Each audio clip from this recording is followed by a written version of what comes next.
Final session before potentially 4 weeks of lockdown. Honestly, like, we're just gonna have fun.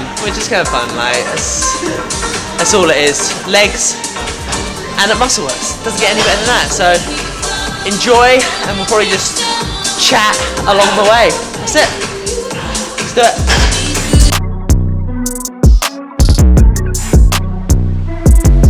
Alright guys, so pretty much everything we'll do today is gonna, obviously when we have our bigger movements, which will be our hack squat, we're gonna be kind of doing like 2 to 3 kind of warm-up sets leading into kind of your working set. So we'll slowly build up the weight here a little bit, and then when we feel good, feel warm, then we'll jump into those working sets. The last couple of days it feels a bit colder, so take a little bit of time warming up as well.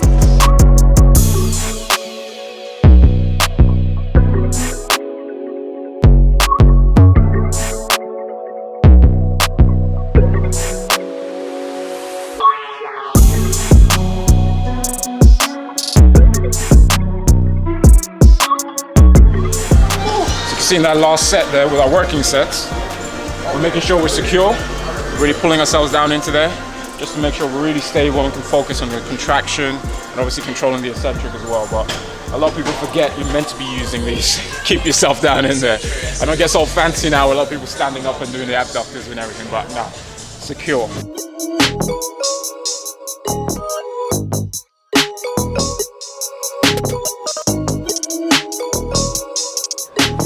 Muscle works, you've got loads of equipment. So this session's a quads and glutes focus. So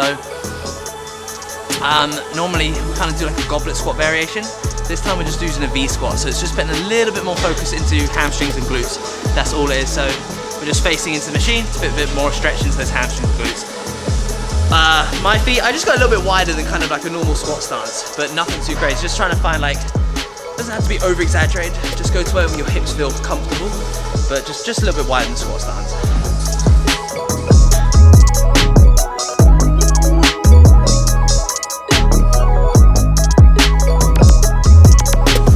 Nice. Awesome. That's it. I might want to go 4 plates. That's what I was about to say. Because you're pumping out there. Like, again, go for that feel. Yeah. I know we said 12 to 15, but like you just did there, you realize my glutes will probably touch on at 4. Yeah. Just keep going. Yeah, perfect. You know, I think I've had that one time. A client just told me I got to 15. What do I do then? You know, I just stopped. And I was thinking, why would you just stop? If you know you got way more in the tank and you're only just starting to get the feel of it, make it count. Yeah. Get it in. Yeah. And I guess that's the whole point of this. You know, with on our side of things, the coaching. Auto-regulation is a big part of it. We give the guidelines, but we want our clients to start understanding their own physique, like knowing their own limits, knowing where this is where I can push more, this is where I can hold back. All this kind of stuff. Yeah. Right?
So nice.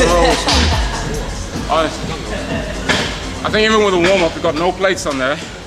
The key is always trying to imagine like it's your main working set, so you got to really get in that whole drive out, really start visualizing those working sets. That's the key of a warm-up as well. As the third movement in right now, I'll probably only do 2 warm-ups before I go into my working set, because as the session goes on, for me, I don't like to do too many warm-ups after that because my legs are pretty much good to go now. Again, like, I have to find different things that work for me as well.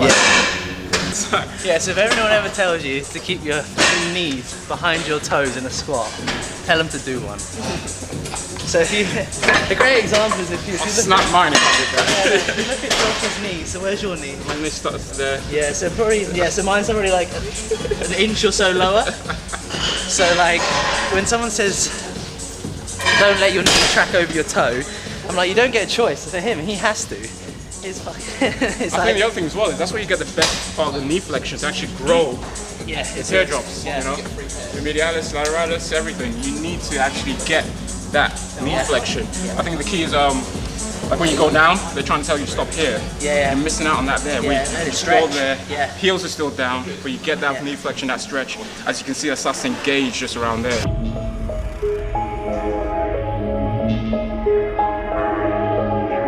Have to do this now. It's the main top set of the whole session.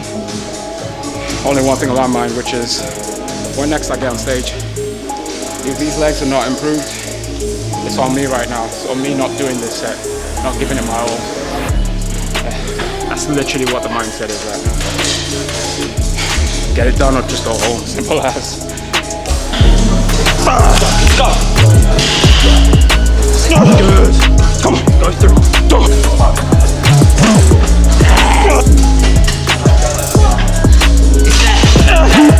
Let's go. That's it. I ready to give up at 8 there, but again, just having Brandon around, who knows how bad I want it to. He made sure I get those 2 more. Again, it's just that benefit of a training partner. You're not saying you have to have one, but when you find someone who just gets it as much as you do, you're both really just there on what you want. It's hard to not give your all. It's hard. Yes. Come on. Yes. It's gonna be work, Brent. Come on. It's gonna be work. Let's go. Come on. Still you. Still you. Come on. Come on. Go. Yeah. Still you.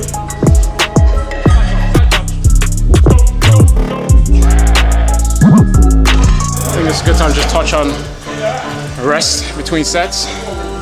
These are our main working sets. However long it takes until I'm sure I can get 12 at least on this back off set.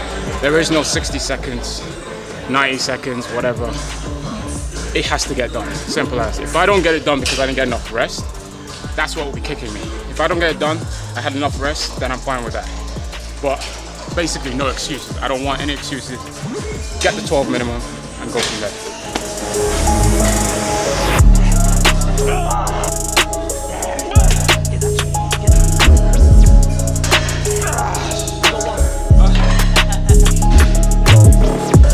Lower back said no. Yeah. That's it. He listened to his body really well then. He listened to his body really well. I was like, do one more. He was like, my lower back was firing too much, so it's good. He listened to his body, and I was still way more than we wanted. Like, I think he got 14 reps. We're only 100 for 10 to 12, so his head was there. Gaining is so much harder than cutting. Like 100%, cutting's that mindset. That's all that is. But gaining is like, right, you have to eat this food every day for 2-3 years straight to pack on. And building muscle is so hard. Like, if you do not progress in some way or another in next session, you haven't built muscle in some form. So every time you come into a session, regardless if it's a rep, weight, whatever it is, like, we could push the same weight here for the next 2 weeks, but we could make the weight get easier. We could just control it better, and that is progress. So no matter what, you have to progress, and it's very simple, a bit deep, but it's a very simple concept of life. If you're not taking that little step forward every day, it's just, that's like, you're not moving forward. Whatever you want to achieve, whatever you want to achieve. That's 100%. Even my general population clients, especially my female clients, they tell me they really want to put on muscle. It's not about a bodybuilding show or anything. I'm still gonna just get them to that mindset, understanding the work it's gonna take. You know, having female clients right now eating up to 400 grams of carbs. Some guys have never even gotten close to that. But it's what is needed because they're training this hard. And even they understand it now. But it's literally like you said, it's that push. Everybody sees the transformation afterwards, but it's those consistent days that you've done over a period of time. Yes, no one's perfect. You're not going to be a robot every day. However, if over that 6 months, that 13 months, that 24 months, however long it took for your off season, if you were at least consistent 80% of the time, it will make a difference. Brandon's feet were like right here. If I try and push from here, right off, which we don't want. Just for me, I have to go a little bit higher so I can actually get the right sort of like adjustment to allow my knees to have a good knee flexion, but then again, make sure my heels don't come off and I'm not putting pressure on my knees. Whilst he's warming up, I know I've done this for the video, client video side, but look at where his feet are in general. Like my feet, I put quite wide, and Josh actually has quite a close stance squat. And all this comes down to is just where his hips sit. Like that's just a comfy position for him. Like his hips sit really nicely there, but if I went in that position, my hips probably wouldn't feel that comfortable.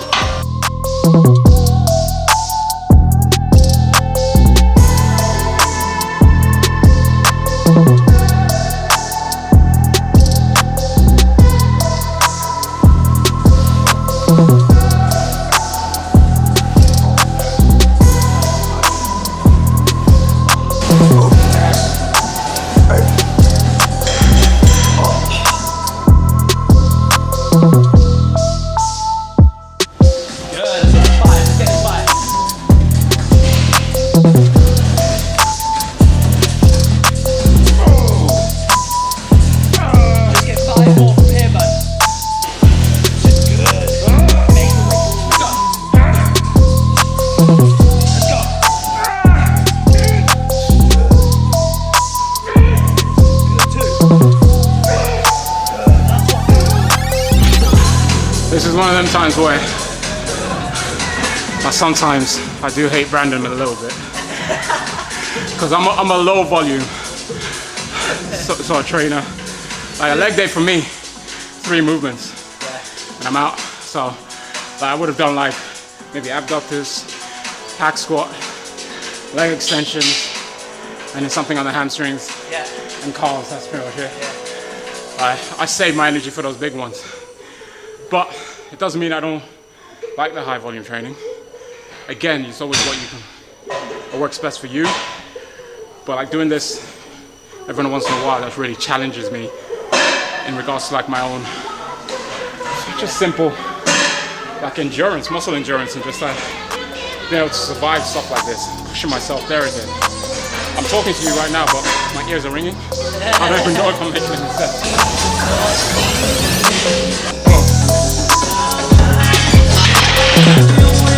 There you go.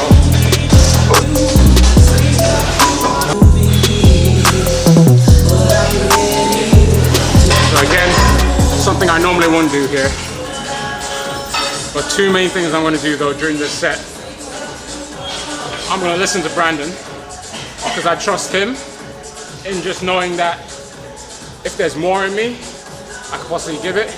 Number 2, I'm going to listen to myself though as well, in the sense of listening to my body. As much as he might think there's more in me as well, I'm also going to think about if it's a case of me risking something, so i.e. injury, that kind of thing. And there's a difference between risking injury and actually risking to get more out of the movement, so like risk and failure, so to say. I think that's I don't know, the best way to put it is like, you just did it on the hack squat. Yeah, your risk is here, the payout is here as well. But when the risk is here and the payout is here, then you're like, no, there's no point.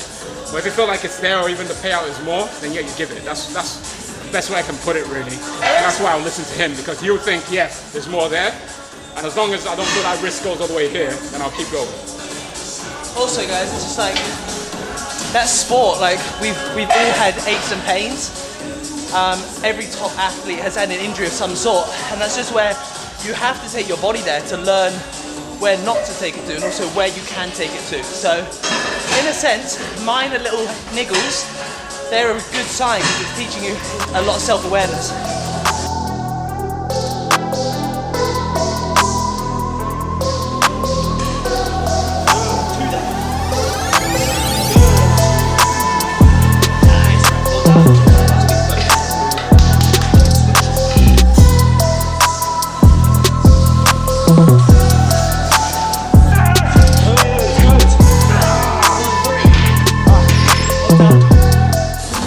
big lesson to learn actually. With like, I know as shitty as the situation is with lockdown, there's a part of me that thinks as well like,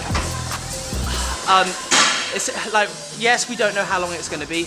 Like we've been told 4 weeks, so we just have to go with 4 weeks. We have to trust the process, hopefully. We've been training hard since July. When are the gyms opening? In July. So if you think like we haven't really had a break since July, August, September, October, November. What? 3 months? Three and a half months. Honestly, my body's starting to get to the stage now where I could do with a good like break. For me, I struggle to deload. So deload just means kind of like reducing the volume. I struggle to deload, so what I might do is just take 5 to 6 days fully off training, just to rest, and then come back in like a week into lockdown and get back into training again. So I actually use lockdown as a bit of a recovery time as well, and use it as time to, like, at the end of the day, if you didn't train for 4 to 6 weeks at all, it's not the end of the world either. Like, if you've been training consistently for 6 months, 6 weeks ain't gonna kill you. It'll take you 4 to 6 weeks to kind of get back your strength again. You'll be back to normal, probably even quicker than that. So don't worry about lockdown too much. Me and him probably think the same thing. We're like, oh my God, that's it, we can't train. But actually, it's not the fucking end of the world. It takes a lot more to lose muscle than people think. Yeah. A lot more. And actually in this case, obviously again, it depends on your goal, but mainly for if you're not prepping for a photo shoot, you're not dieting for, I don't know, maybe even a holiday, let alone say a competition, it's time to eat. Even when you're not training right now in this lockdown period, you still need to eat to maintain what you got. Especially that protein, keep the protein up. Do not back down on that. That's what happens when most people get lazy at home. Rather than taking advantage and being able to prep their own meals and really control that, they get a bit lazy, and that's when you start going 80 grams short on protein. All the carbs and fats, you're going through the roof. The good stuff kicks Exactly, but then all that stuff for actual muscle repair and building is just like, which is obviously protein, what we want to do there, you're missing out on because you're getting a bit lazy. I think that's like, me and Brandon have been talking about this all for the past month on our stories on Instagram. The mindset has been the biggest key, the mindset during this lockdown. Reminding my clients, keep a routine. Just write things down, what we're thankful for. What things we can't control, write them down, then throw them away. Because you rip them up and throw them away. Because yeah, you're just like, I can't do it anyways. I can't control that. I'm gonna throw it away. Things I can control, write them down, and set a plan to do that. How you're gonna actually achieve these things, and then be realistic as well. Give yourself the actual room to get things done in a managerial way. Like allow yourself time to adjust to your routine. No one's saying it has to be done just there and then. Like I tell my clients, if you got 10 things you want to improve on, start with 2. Add in another one the next week. Add in another one the next week. If you got your partner with you, if you're in lockdown with your partner, whatever, do it together. Pick a few things, but allow yourself that time. Like just say, you know what, Joshua, you don't have to be great now, but let's take these little steps to get there. Simple as. So, yeah, mindset coaching has been a whole new ordeal.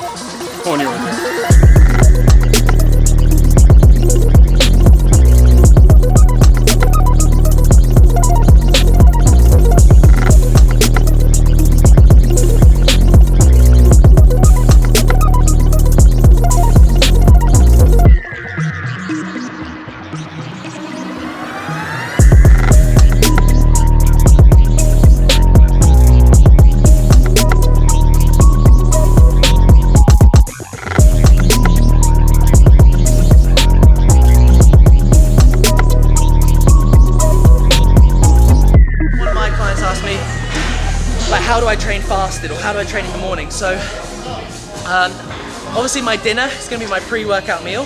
So last night around 8 o'clock I'd have my carby meal, and that's about 1,000 calories. Obviously depending on your calorie intake it'll be what it is, but just make that mostly carbohydrate based. Wake up in the morning, have coffee, have your tea, drink your fluids, and then just head to the gym. It's really simple. You generally don't need a meal like before that. If it's after like 9:30, 10 a.m, I would recommend having maybe a bit of a pre-workout meal, something light. But as long as you've had a good meal the night before, good fluids in the morning, that's all that matters. The reason I like training fasted is purely from a mental concept. So I'm a morning person, that's when I have most of my energy, and training's the most important part of my day. So when it comes, so we're finishing up now, my day's almost done.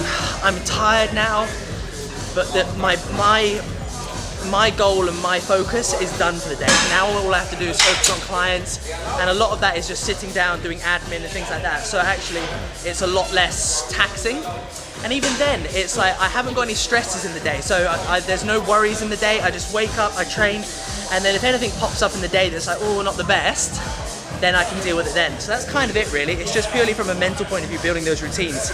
And I'm pretty sure Josh is the same. I think you train in the mornings, don't you? Yeah. So, and it's probably for the same sort of reasons, to be honest. Like purely like, our training is the most important part, I think, the most important thing to us. And that's when that's when we're using all our energy. And after this, I feel fucked. I just want to sit on the sofa for the rest of the day. So actually it's the best time to sit in front of a laptop and like, get inspiration, go to a coffee shop and work. That's literally the only reason. Yeah, you chuck your point on that as well, man. Like, no, 100%. The night before, that's your main pre-workout. A bit different from me today because usually I would have like a big bowl of oats or something slow digesting carbs, but obviously higher carb source as well. But I didn't have that last night, so I was telling him earlier, I just had something and it will digest quickly, but just to give you a little bit of fuel for this session as well. So I had literally toast and jam. Simple as. Well, no, 100% what he said there is pretty much what I recommend to my clients as well as what I do myself as well. But again, this all depends on your preferred routine, your lifestyle, and your goal as well. So if I am in prep for a competition, obviously meaning that I am reducing the calories and so on and trying to obviously get in shape for the actual show day, I'll have a little bit less calories to play around with, but I'll still save much for that pre-workout, which is the night before. I probably, obviously, won't be doing things like toast in the morning and that kind of stuff, but I think the main takeaway is we love training in the morning. We found that's our rhythm, that's our routine, we do that. Now, me trying to force the client to do that would be silly. It's again, whatever they're comfortable with, and then we give them the best advice for that, which is why the general is we say try and have most of your energy, your carb sources, like around that pre and post workout. Try and keep it around there. Where that is for you in the day, it depends on what your routine is. So, yeah.